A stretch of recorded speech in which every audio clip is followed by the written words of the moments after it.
Hello students, class +1 के अंदर second chapter के सी पार्ट पे हम हैं वेक्टर्स पे, और उसके अंदर जो हमारा टॉपिक है अभी जो हम डिस्कस कर रहे हैं that is addition of vectors.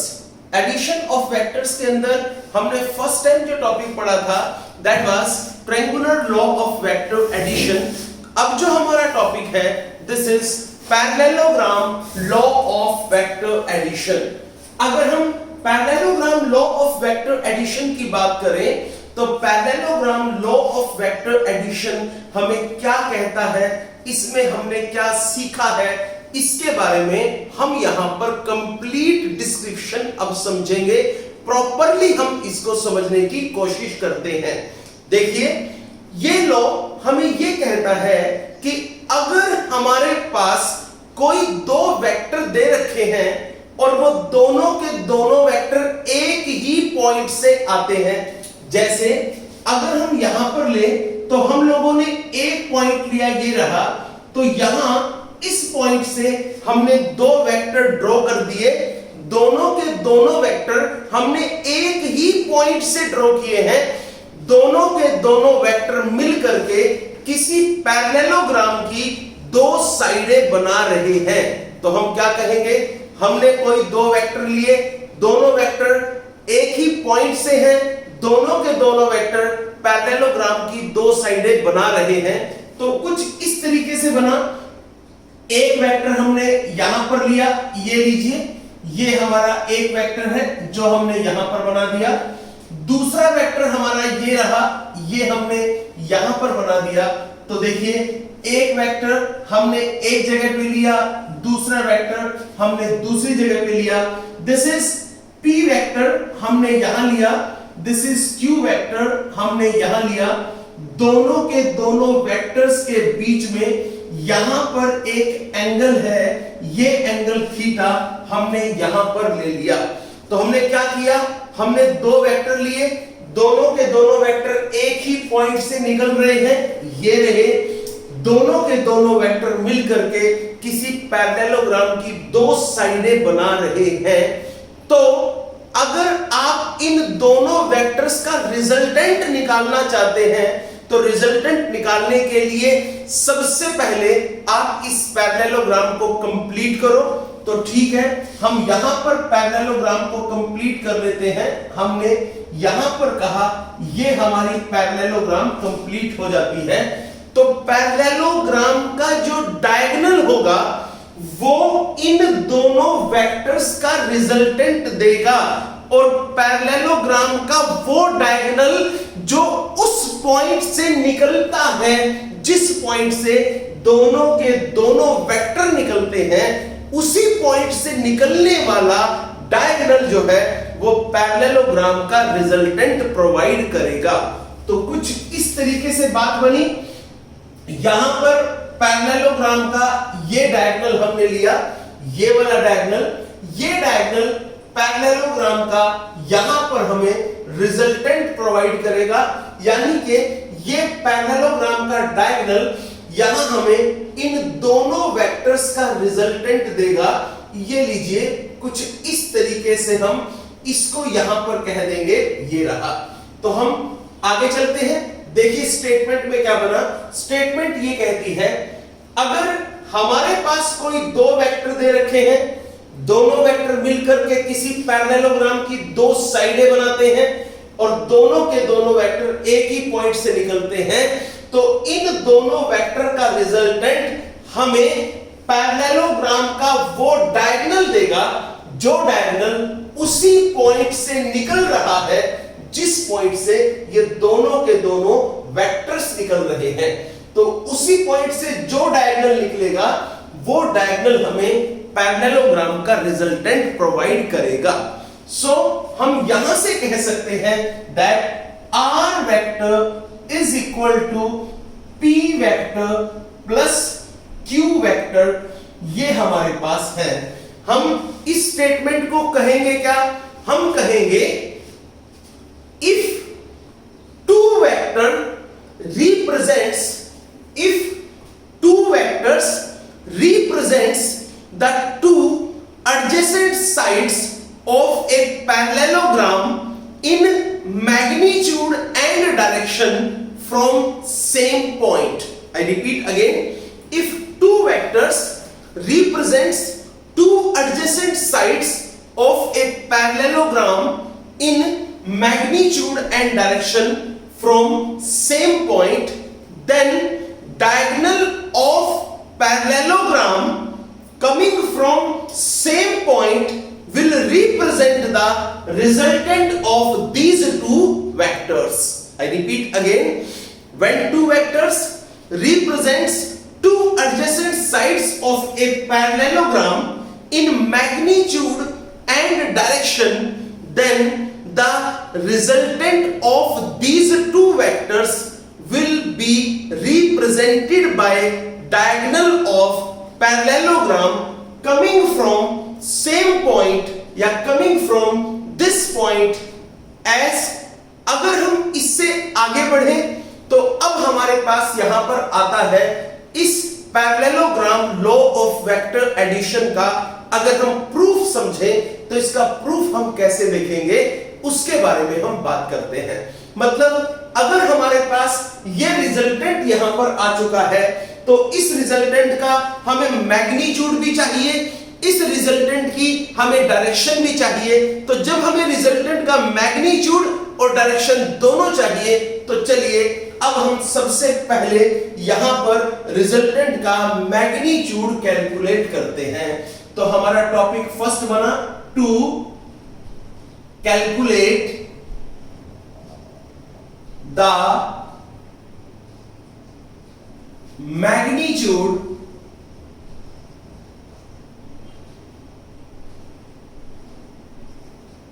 of resultant।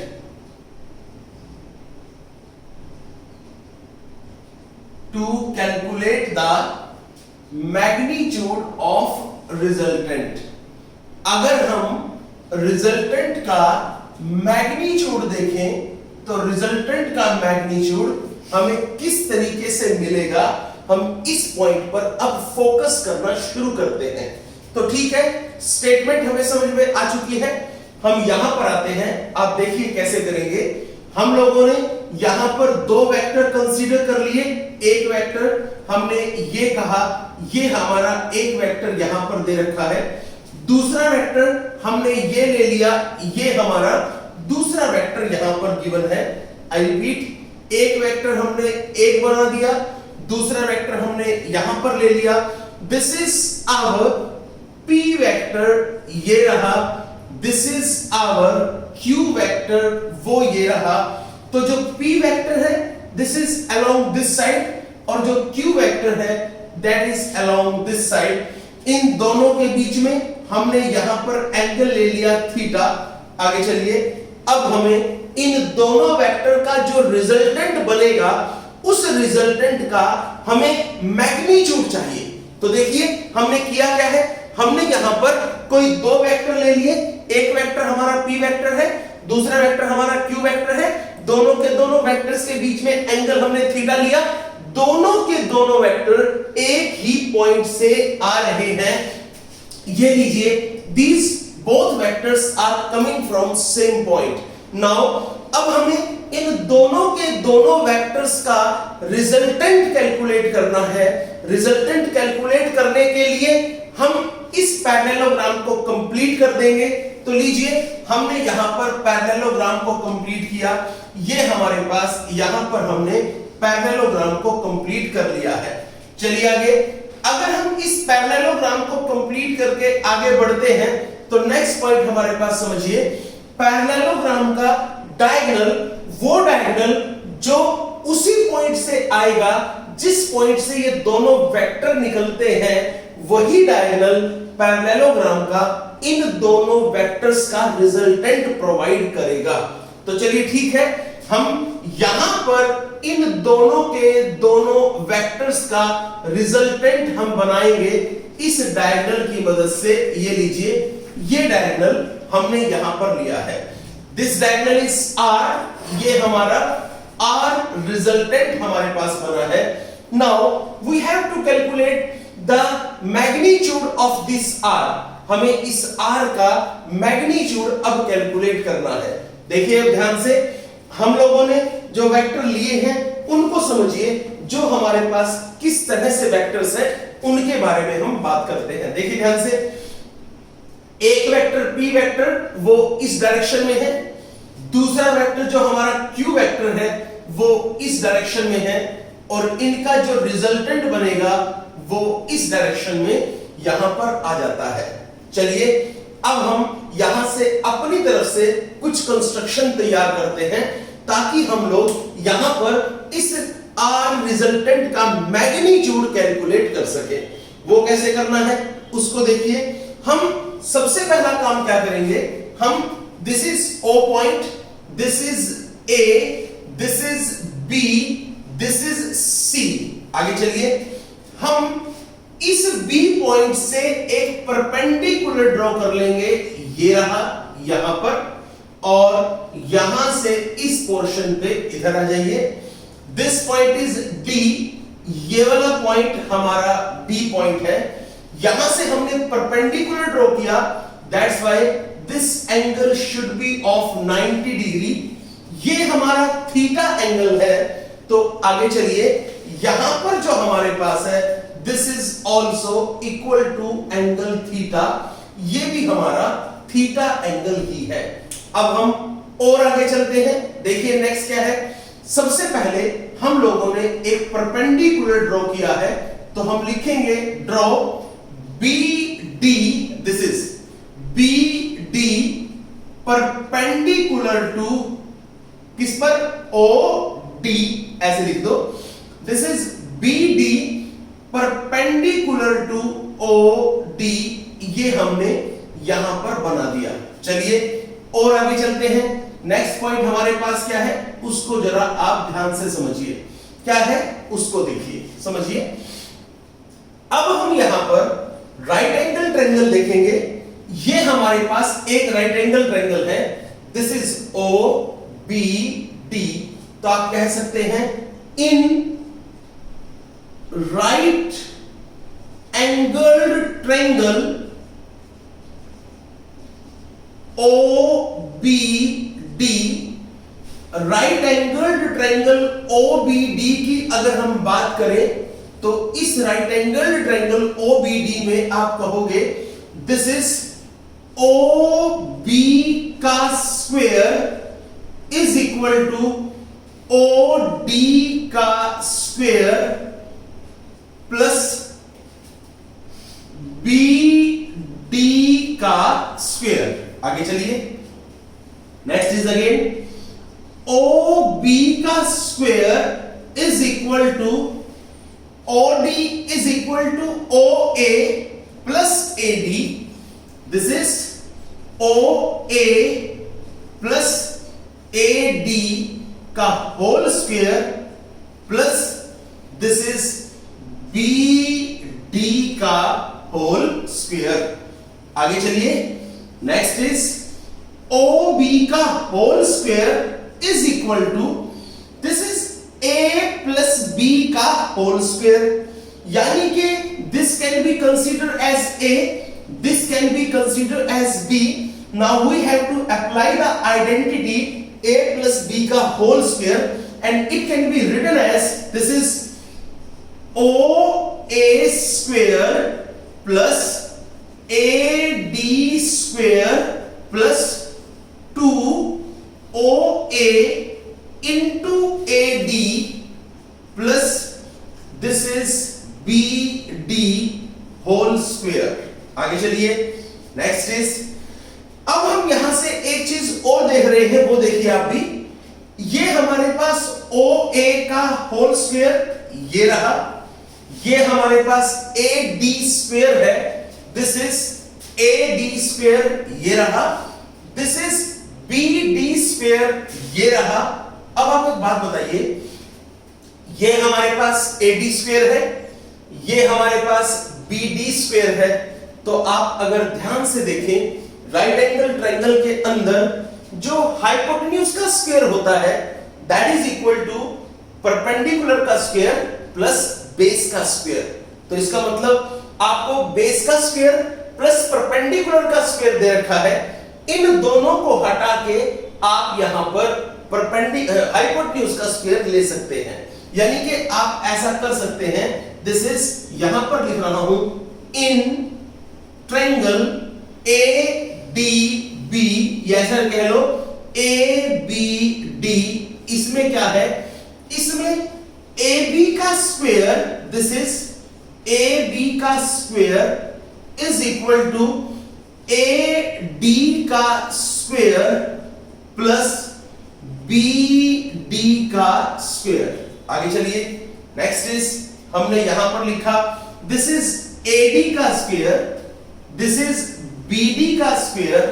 आगे चलो, नाउ ओ बी का whole square is equal to this is O A का स्क्वायर प्लस, चलिए आगे, ए डी का स्क्वायर प्लस बी डी का square is equal to A B का square.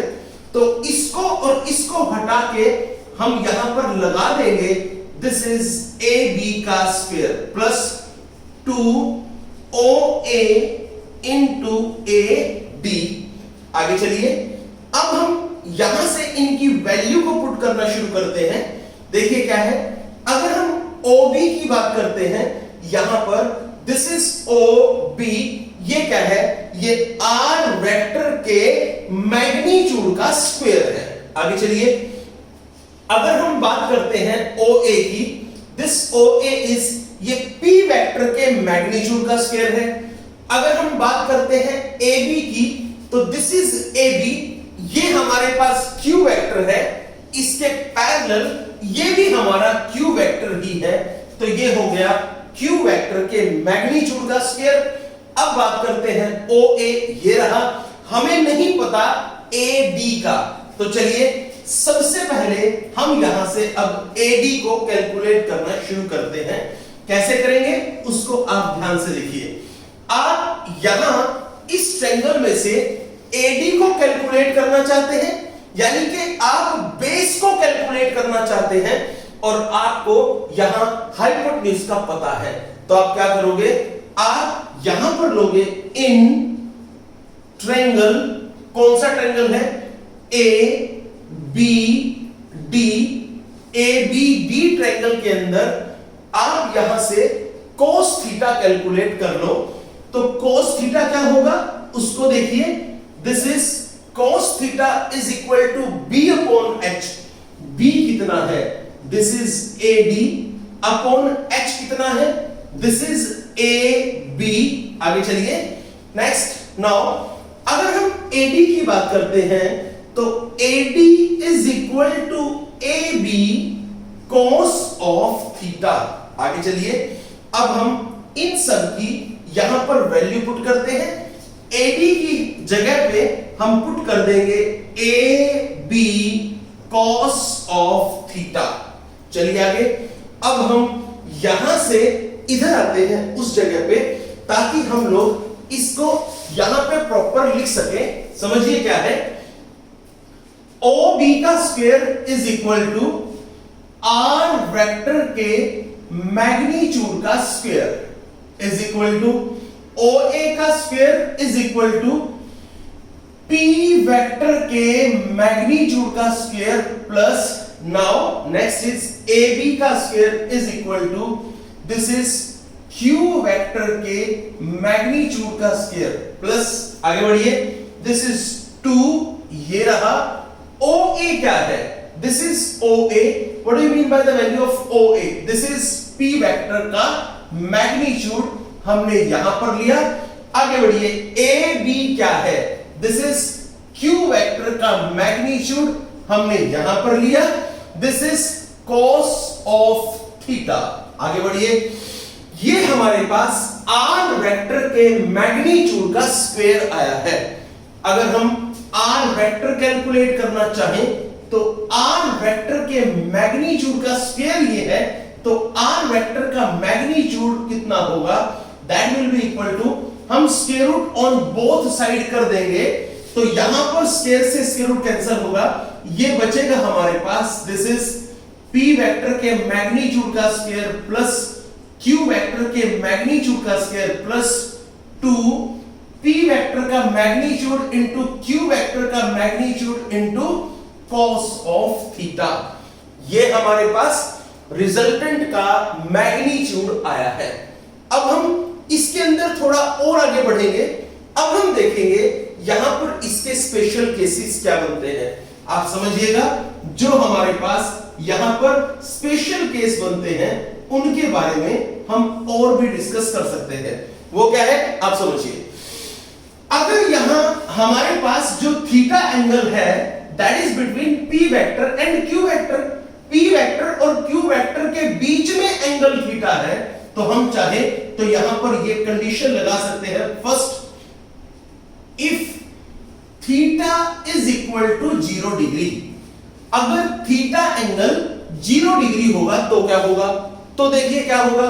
आप यहां पर cos थीटा लिखेंगे, थीटा की जगह आप 0 पुट कर देंगे। अगर आप इसकी जगह 0 पुट करेंगे तो cos 0 1 होता है।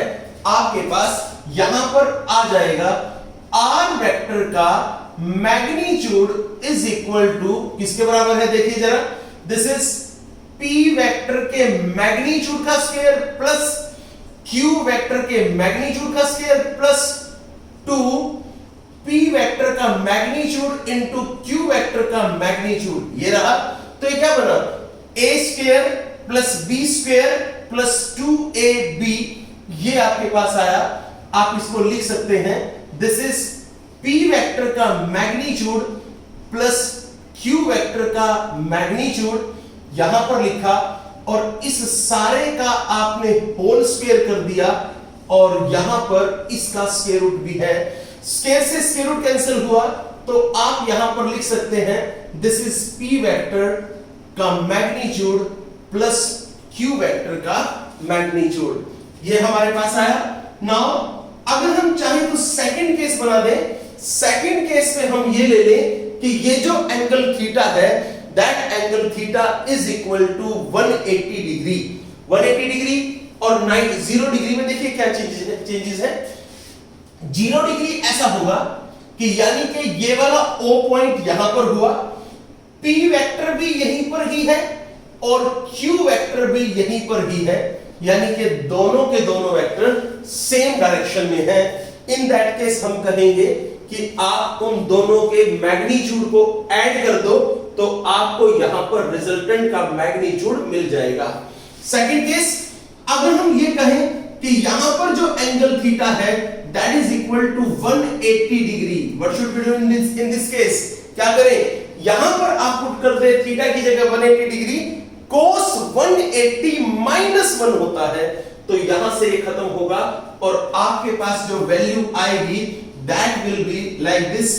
ये होगा r वेक्टर का मैग्नीट्यूड इज इक्वल टू किसके बराबर हुआ, जरा ध्यान से देखिए, दिस इज p वेक्टर के मैग्नीट्यूड का स्क्वायर प्लस q वेक्टर के मैग्नीट्यूड का स्क्वायर माइनस 2 p वेक्टर का मैग्नीट्यूड इनटू q वेक्टर का मैग्नीट्यूड। आगे चलिए इसको सोल्व कीजिए, a square plus b square minus 2ab, ये रहा।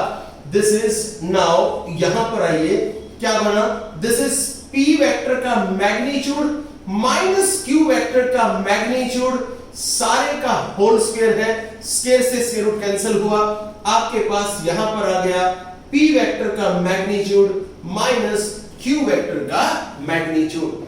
आगे चलिए नेक्स्ट केस हमारे पास बनता है, अगर थीटा हम 90 डिग्री लिखें तो हमारे पास क्या होगा। अब आप समझिए, अगर थीटा 90 डिग्री है तो क्या केस बनेगा।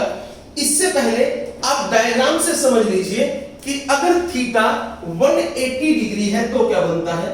यहां पर आप O पॉइंट ले, एक वेक्टर आपका यहां पर बना P वेक्टर, दूसरा वेक्टर यहां पर बना दिस इज Q वेक्टर, दोनों के बीच में एंगल हो गया कितने का 180 डिग्री। ये लीजिए, in that case P vector और Q वेक्टर के बीच में एंगल कितना हो गया 180 डिग्री। आगे चलिए नेक्स्ट, अगर P और Q के बीच में एंगल हो जाए 90 डिग्री तो क्या होगा। तो आप देखिए यहां पर आप थीटा की जगह 90 लिखेंगे और cos 90 जो होगा दैट इज इक्वल टू 0, तो ये पूरी वैल्यू 0 हो जाएगी, यहां तक कि अब हमारे पास सिर्फ वैल्यू आएगी r वेक्टर का magnitude is equal to, that will be equal to किसके बराबर होगा, जरा ध्यान से देखिए, दिस इज p वेक्टर के मैग्नीट्यूड का स्क्वायर प्लस q वेक्टर के मैग्नीट्यूड का स्क्वायर। ये आपके पास यहां पर आया है, ये इसके स्पेशल केस है। अब हम इस रिजल्टेंट की डायरेक्शन को कैलकुलेट करते हैं। देखिए, अगर हम रिजल्टेंट की डायरेक्शन निकालें, then how to calculate the direction of the resultant. देखिए क्या है, हमारे पास फर्स्ट पॉइंट था to calculate the magnitude of the resultant, second है हमारे पास direction of resultant. This is direction of resultant.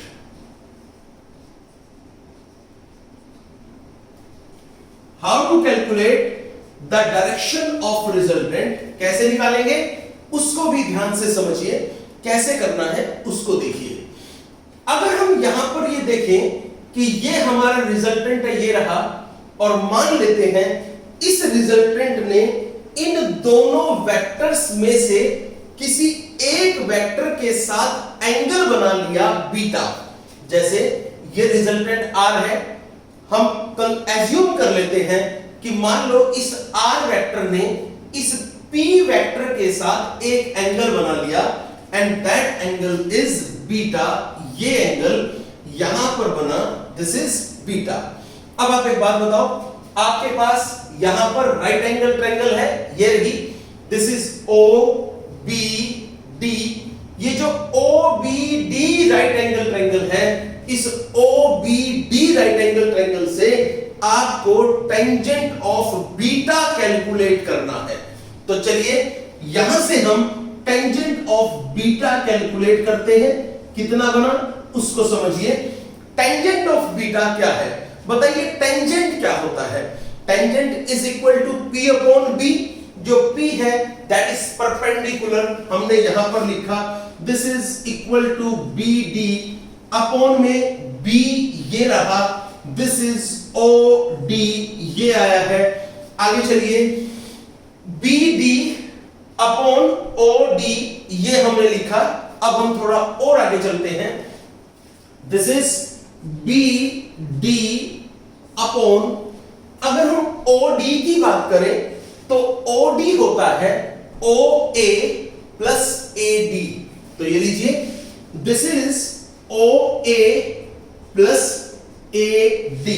आगे चलिए, अगर हम यहां से समझें तो BD की वैल्यू कितनी है ये हमें नहीं पता, यहां पर हमें नहीं पता how much is BD।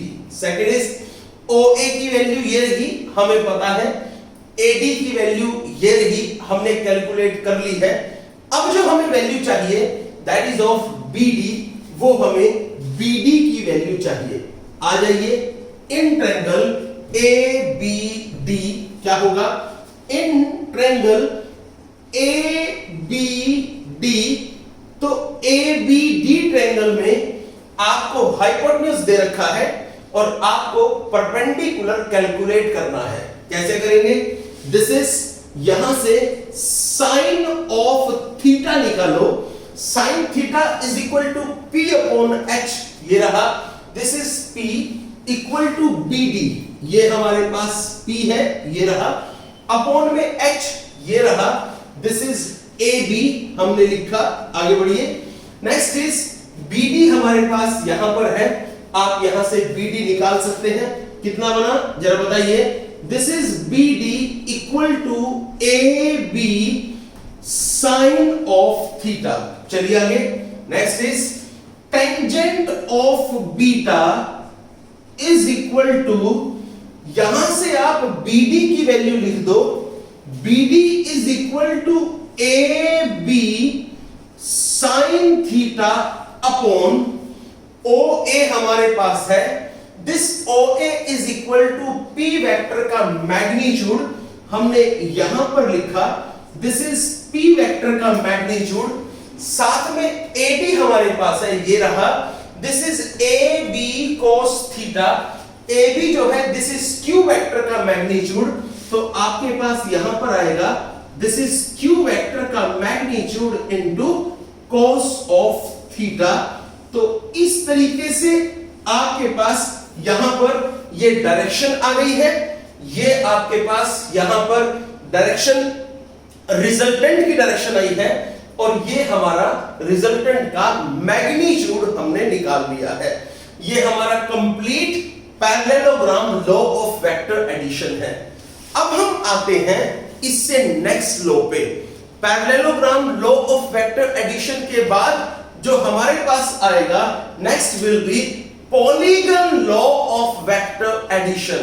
It's very small, समझिए इसमें क्या है, हमें क्या इसके अंदर देखना है, क्या इसके अंदर बात करनी है, उसको हम यहां पर डिस्कशन करना शुरू करते हैं।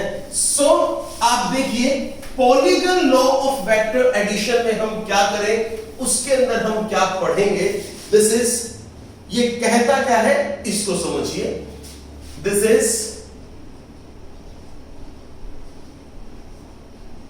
Polygon law of vector addition. Polygon law of vector addition क्या है?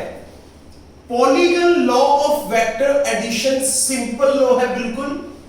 यह कहता है कि अगर कुछ वेक्टर्स किसी पॉलीगन की कुछ साइड्स को रिप्रेजेंट कर दें और वो सभी के सभी वेक्टर्स सेम ऑर्डर में हो, तो आप कैसे कहोगे? आप कहोगे कि अगर हमारे पास कुछ वेक्टर दे रखे हो और वो सभी के सभी वेक्टर सेम ऑर्डर में हो और वो सभी के सभी वेक्टर मिल करके किसी पॉलीगन की कुछ साइड्स को रिप्रेजेंट कर दें, तो एक वेक्टर जो लास्ट वेक्टर होगा, जो उन सभी वेक्टर्स के अपोजिट ऑर्डर में होगा, वो उन सब का रिजल्टेंट देगा।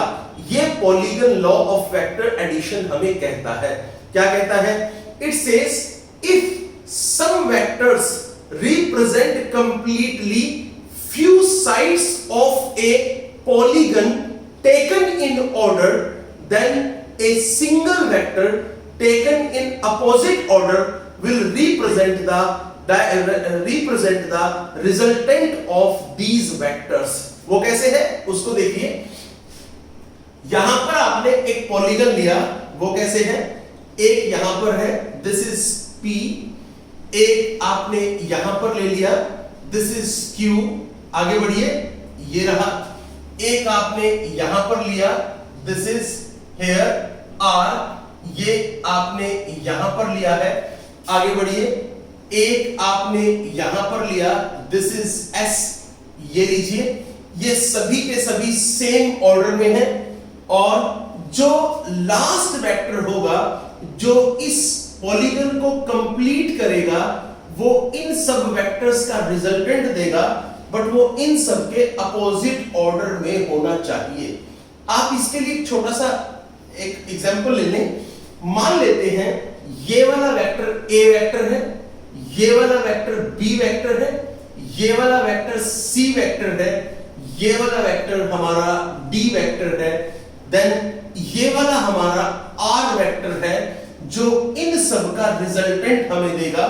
तो हम कह सकते हैं यहां पर that R vector is equal to A vector plus B vector plus C vector plus D vector। ये हमारे पास है। देखिए इसका प्रूफ कैसे है, बिल्कुल सिंपल सा इसका प्रूफ है, उसको हम यहां पर समझने की कोशिश करते हैं। आप ध्यान से देखिए, समझिएगा। एक बात बताइए, इसको कहा हमने दिस इज O पॉइंट, ये रहा, this is P, this is Q, this is R, this is S। चलिए आगे। अब एक बात बताइए, आपके पास यहां पर ये पॉलीगन दे रखा है, इस पॉलीगन के अंदर आपको ये प्रूफ करना है that R vector is equal to A vector plus B vector plus C vector plus D vector. कैसे करोगे उसको आप समझिए, ध्यान से देखिए। ये बताइए, आपके पास ये एक वेक्टर है, A वेक्टर है, ये रहा, दूसरा वेक्टर आपके पास ये रहा, दिस इज बी वेक्टर, बिल्कुल है।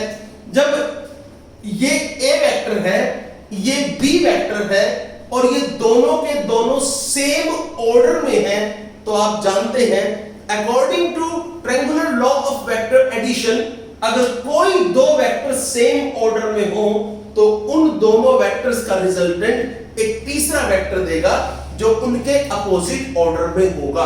तो आप ऐसा कह सकते हो, यहां से इन दोनों का रिजल्टेंट ये वाला वेक्टर दे देगा। तो ये वाला वेक्टर ए वेक्टर है, ये वाला वेक्टर बी वेक्टर, बताइए ये वाला क्या हुआ? This is sum of these two vectors, it should be A vector plus B vector, ये यहां पर आया।